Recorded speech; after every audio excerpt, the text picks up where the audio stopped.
Rancangan kanun kampung ini namanya rancangan kanun, kemudian kalau di secara Indonesia adalah program dan kegiatan yang masuk ke kampung. Perkiraan kita, program dari kabupaten, program dari provinsi. Syederalun, setelah selesai melaksanakan pelatihan peningkatan kapasitas aparatur Gampung pada bulan Oktober lalu, Kecamatan Klut Timur Kabupaten Aceh Selatan juga menggelar pelatihan peningkatan kapasitas untuk ketua dan anggota Tuhapet pada Kamis 4 November.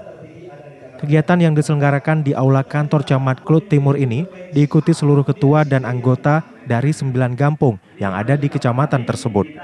Pelatihan untuk lembaga legislatif di tingkat Gampung ini menggandeng Kecik Gampung Sapi Muzakir Adin sebagai pemateri yang membahas tentang peran dan tupoksi masing-masing bidang. Camat Klut Timur Gusmawi Mustafa mengharapkan setelah pelatihan ini, para Tuhaput dapat bersinergi dengan aparatur Gampung dalam menjalankan roda pemerintahan. Selain itu, Gusmawi juga mengatakan untuk menunjang kinerja, kegiatan ini juga berkaitan dengan 13 inovasi Kecamatan Klut Timur yang terus diimplementasikan dalam hal berbagai pelayanan kepada masyarakat.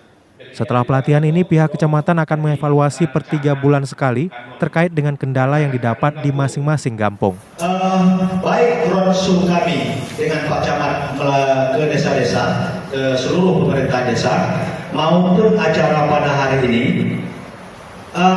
tidak lain tidak bukan kita berkeinginan. Acara penguatan kapasitas untuk Tuhaput Gampung se-Kecamatan Klut Timur sudah selesai, alhamdulillah. Sukses sesuksesnya, banyak hal masukan yang bisa kita terima.